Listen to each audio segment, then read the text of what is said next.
You afraid of the thunder and the lightning? You'll be alright. We've always been alright.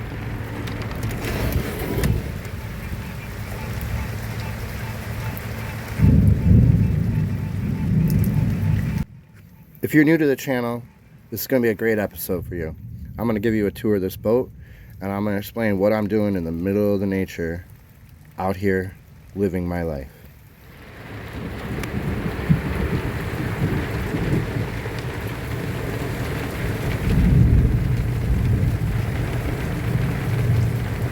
The wind's kind of coming from every direction. It's not good. Yeah, look at that. Huh.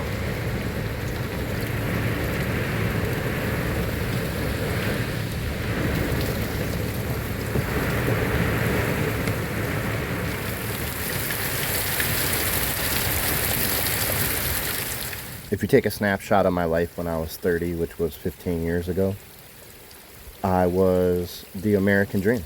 I owned my own home. I was a landlord. I drove a Jaguar. My wife drove a Volvo. And for the most part, we had everything that we wanted. The problem was, if you asked me how I felt emotionally every day, it was obligated. I felt obligated. Every single thing that I had to do in life, even hanging out with friends or hanging out with family, felt like an obligation to me. And at some point, I didn't like it. I wanted to be happy. I wanted to do stuff that I wanted to do and not spend any of my time being obligated. Now, in a world that we live in, that doesn't seem like a very realistic goal. It took me a bunch of years. It took me a lot of research, but eventually I figured out how to do it.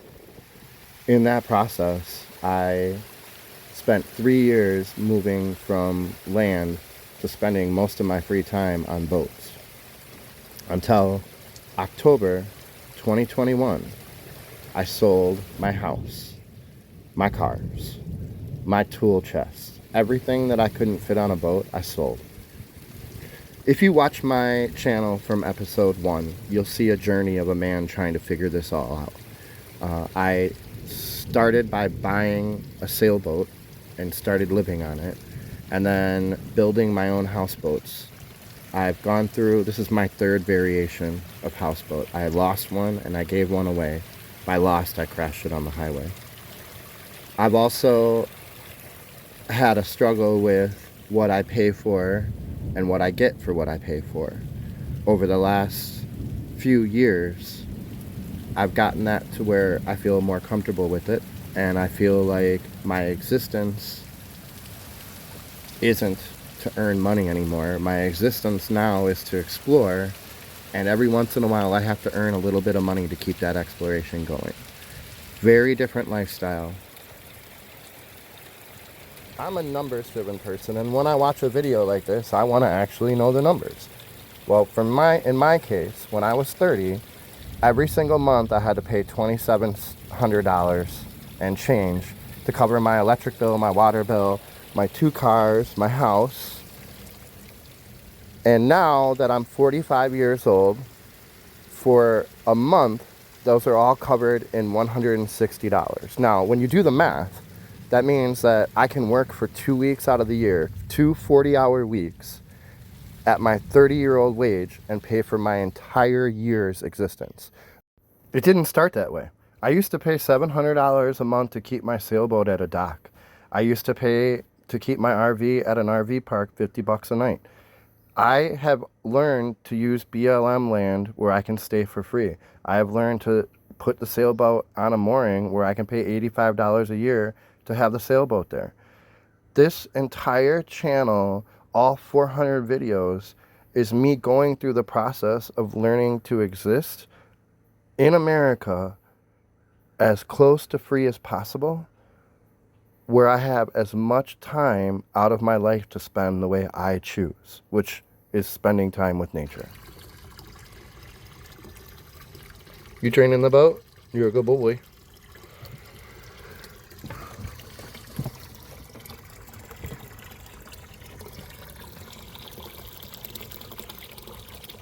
A lot of water in there.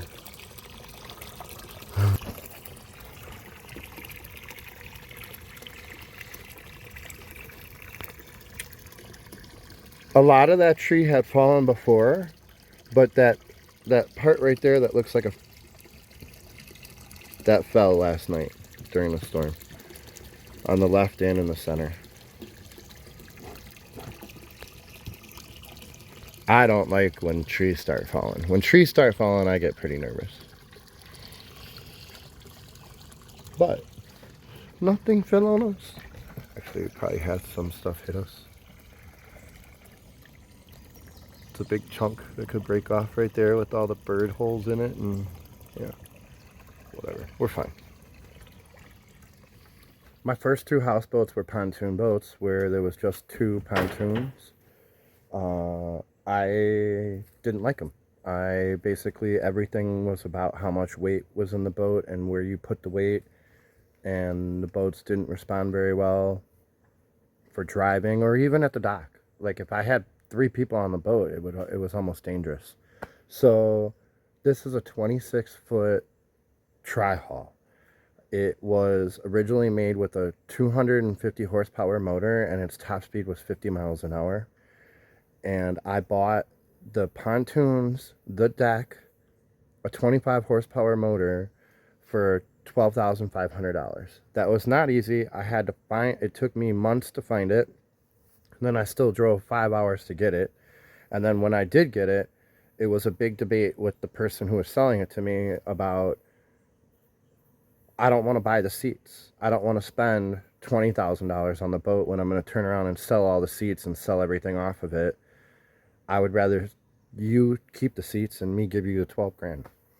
So that was my first initial issue. And then once I got the boat for $12,500, that was the boat, the trailer, the motor, all came together. I then took it up into the woods in Kentucky. And I'll show you a couple pictures of what the boat looked like and me building it. And then in 11 days, I built the structure that's on the boat as you see it. The point that I got it to float with a roof and doors and a bed is when I moved on it. And then that was almost 2 years ago. October or November of 2 years ago. And at that point, I left it. I was still going for summers up in Wisconsin and living in the sailboat, and then coming down here for winters with the idea of living in the houseboat for winter.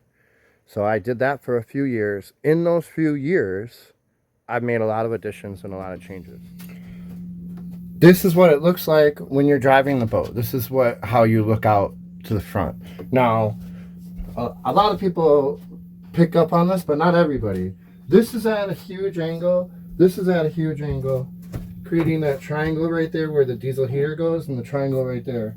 And that makes the wind split off, which makes this big square boat actually point into the wind rather well. Most houseboats have a straight wall right here. I like the fact that I can sit in my chair and actually look 180 degrees. I'm not stuck looking this way or looking that way and that way. That separates my boat from every single boat, every single shanty boat or houseboat that I've ever seen anyone build. They're all flat in the front, and they have a glass sliding door or a little half door. The other thing is my roof is, I made it to fit me. So I can sit out here.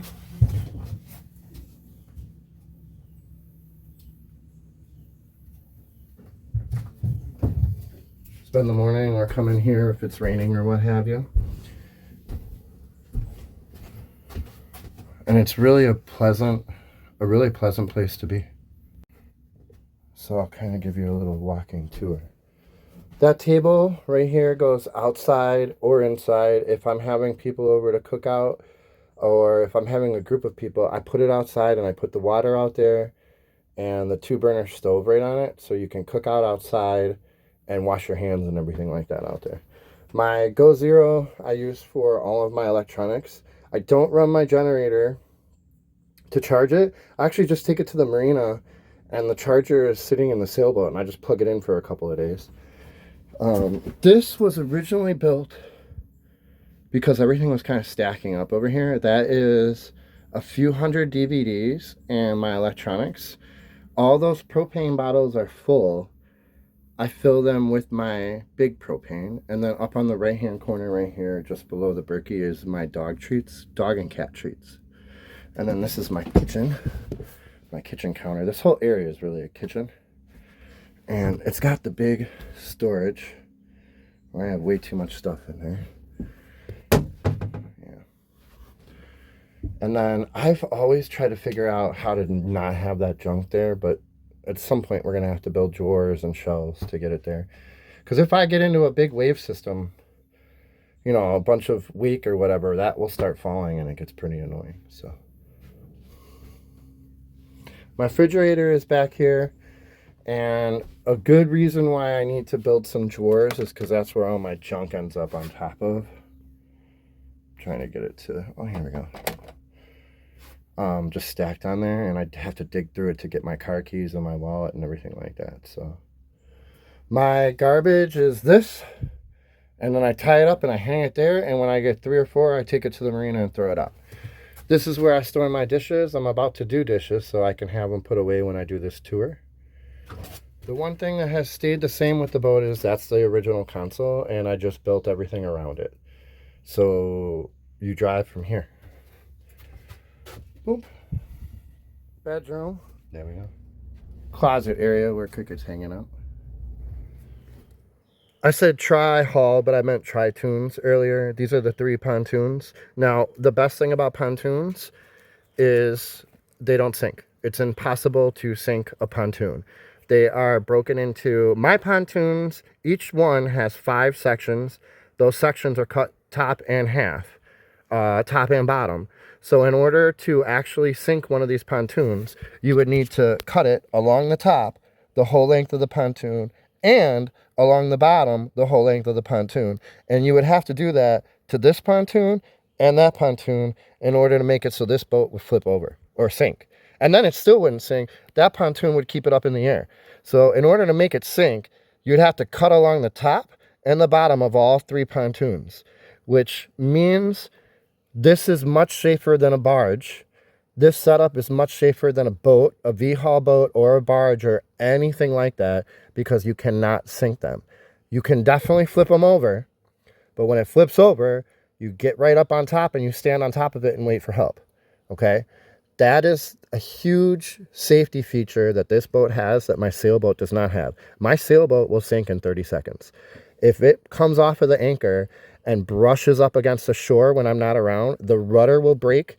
The rudder will allow enough water to get in that boat that the 3,500 pound keel will sink that boat in a heartbeat. This boat will never sink. You can't do it. Biggest part of boondocking and being able to boondock is your systems and how you set everything up. The most important thing is the lack of use of water. Okay? If you have to go get water, or if you're using water, you're going to eventually run out of water. So, shavings, toilet. I've done video after video after video telling you guys that I have done every type of toilet. I had canister toilets. I've had, my sailboat came with a 20 gallon or a 30 gallon tank, and you would flush into it. Those all go wrong, and when they go wrong, they go horribly wrong. They also have a limit where you have to go back and have them pumped out or dumped. And this does not. You pull the bag out, you tie it, and you saw I have bags on the back of my boat right now. No water usage. So I will never take fresh water and mix it with feces and throw that fresh water into a sewer. That is a first world thing.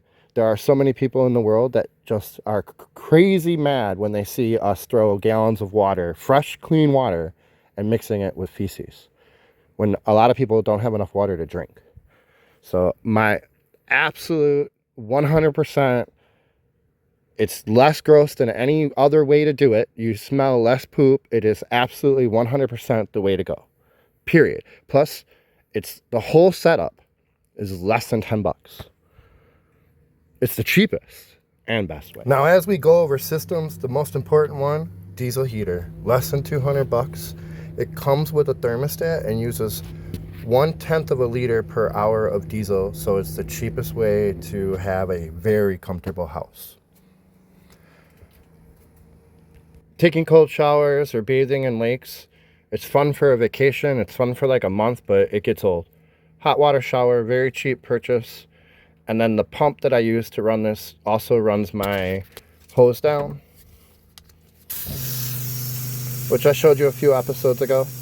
The battery that I set up with Power Clean is running awesome, and I haven't even had I charged it one time in this last month, so it's running like 2 weeks between charges.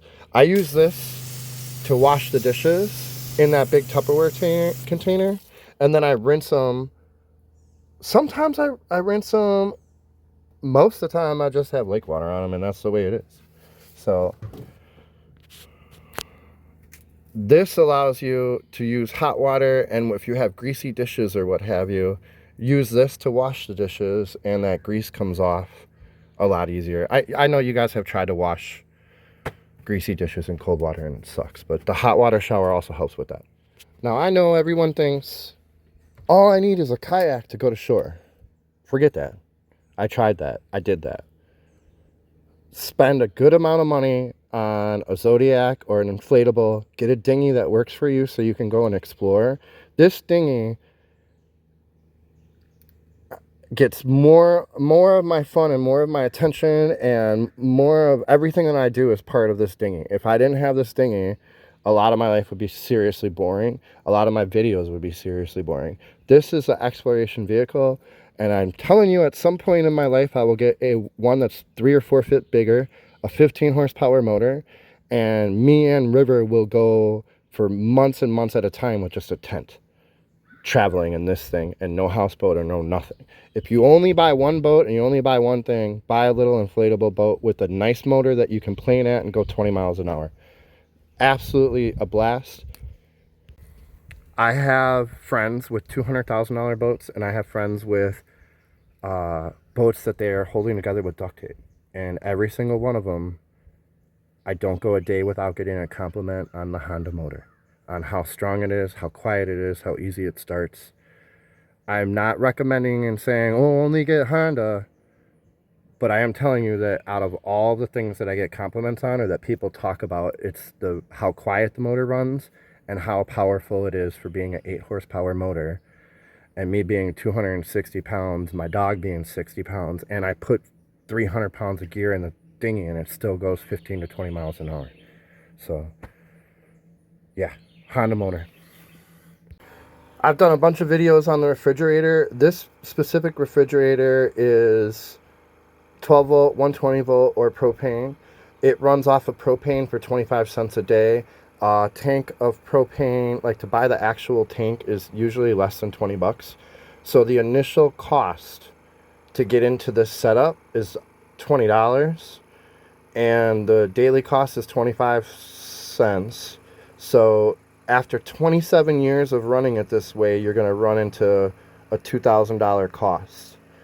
And to me, there's no cheaper way to not only initial cost, but to run a refrigerator. And I recommend doing it off of propane. I get a lot of comments about how I could... A lot of them are based on solar, but a lot of just comments on how if I spent some money here, my boat would be better or what have you. I want to kind of put it in context. The first part of this channel, season 0, was me trying to live on the sailboat and trying to fix up a classic sailboat. If you look at the money that I spent on that boat, you know, I get up into the I bought a $5,000 boat and I spent about 20 grand on it total. And that boat has everything that I need. It has 200 amp hours of battery. It has a TV. You know, the only thing that it doesn't have is solar, because I've always had it at a marina. I honestly, unless I have a mooring where it's safe to keep the boat, I would never have the sailboat on anchor. I don't think I feel like if there's a storm and the sailboat is on anchor, you have to be there to make sure that it's safe. And I've watched a lot of people who travel the world on sailboats. They don't leave their boats on anchor and go somewhere unless it's nice weather. You know, you also are running from a hurricane and you know your boat might not be there when you come back. You know, that kind of thing. So the sailboat, I don't want to say that I just spent as much money as I wanted on it, but I pretty much, if it needed it, I bought it, right? The RV, I literally spent, I knew when I sold my house that I was going to spend 10% of the price of my house on the RV, and I'm not going to lie, the between the truck and the RV and the whole setup for living off grid on BLM land or what have you, I mean, if you start looking at all the money that I put into the solar, the batteries, um, this generator, the dinghy is actually part of that setup. It was so I could go boating off of the back of the pickup truck without having a boat trailer. And I mean, it's like $100,000. Like when you start adding up everything, that whole setup, the truck and trailer setup. So I don't want people to sit here and think that this houseboat has a budget because I couldn't pay for something. That's not what the purpose of the houseboat was. What I realized was that I wanted to figure out a way to live for free, and I wanted to put very little money into doing anything that had something to do with my daily routine. I didn't want to have to repay for things and buy things and buy things. So a lot of what I realized that I didn't need in the RV and in the sailboat, I didn't put in here. A lot of things that I use, in reality, if I sell the sailboat or the RV, I'm going to grab a bunch of stuff out of there to put in the houseboat, right? But the houseboat, forget the pontoons and the engine. I spent $2,500 building the house part of this. $2,500. And just in the solar panels and batteries in the RV to make the refrigerator work, it's like $3,000 or $4,000 worth of equipment, right? That would be 2 times just the solar panels and the battery and the refrigerator that's in my RV would be twice the cost of the entire build of this boat, right? So it's hard for me to read comments where people say, well, buy this, buy that. They're not getting it. I'm trying to spend as much of my life in nature without having to work. So I don't want to buy anything. And in fact, if you really look at the last few years, I'm actually trying to stop buying food. That's my major expenditure. And I write it off when I talk about budget because it doesn't matter if I was in my nice house or if I'm in my boat or if I'm in my RV, I'm still going to eat the same food. So I never really view it as something that we should talk about in budget. But I I went to eat frog legs yesterday because I can kill frogs here and I want to know how it tastes. I want to know if it's worth doing. I started to learn how to fish and clean fish because I think 2 or 3 days a week I could eat fish and not go to the store. Um, I've thought about having 2 chickens on the boat and letting them free range with the cat and dog every morning and then having eggs. So there's the minimalist in me has taken over and it's going to start driving the channel even more, right? Now, I actually am thinking about the future of this houseboat as being something where I would actually drive this down south every single winter and stay in the bayou just off the coast and then come back here in summer or the other way around or what have you. And forget about the RV, forget about the sailboat. That's where I'm at. However, I don't feel like I could live on water when I'm 90 years old. I feel like there are some things that are physical that at some point I won't want to do. So me getting rid of the RV doesn't make sense, but me paying to store it somewhere would kill the whole cost of the whole thing. So buying the property that the RV is on and paying $7 a year taxes to keep it there as a retirement plan or an old age plan is a really good idea, right? If I had bought, if I could get my cat to leave the sailboat and go in the dinghy and go to shore, she would have the same quality of life that she has on the houseboat. Her quality of life on the houseboat is basically she's the most spoiled, amazing cat in the world, and she gets to smell new smells and chase new animals every single day. And that's the life I want to provide for her, right? When I'm on the sailboat, every time I go to shore and she watches me, and then I come back from shore and she watches me, I don't like that. I don't like it at all. I don't like living on the hook on the sailboat during bad weather. I love being on the sailboat during great days. When it's beautiful out, that's my favorite place to be. So I'm working through in the next, I'm kind of figuring out what to do next and how to do it. And part of that is just kind of, Cricket's not young, right? She's not going to live forever. And there will be a time where I either get a new cat that I can teach to ride in the dinghy, or I get a different sailboat that could come to shore. But every sailboat that I look that comes to shore, it's a crappy way to get on and off of them, and you still have to go off a ladder in the back and get wet, So I'm really trying to figure out the best option out of all the different options that I have to kind of stick with it. At the same time, it doesn't get old to bounce from the RV to the sailboat to the houseboat. That doesn't get old, and it's not hard to do.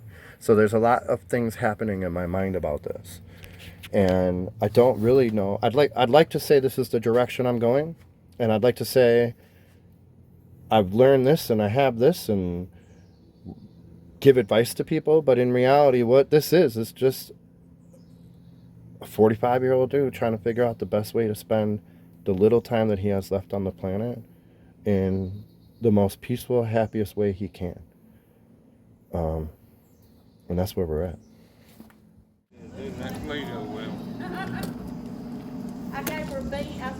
It does taste exactly like a chicken. Oh, it's good It though. tastes exactly like chicken. It's good. It's better than chicken. I don't know. I mean, it tastes just like a chicken wing. So You what were you think? saying about Robert earlier? It's good. You started saying that he's got cancer now? Oh, It is good. I told you.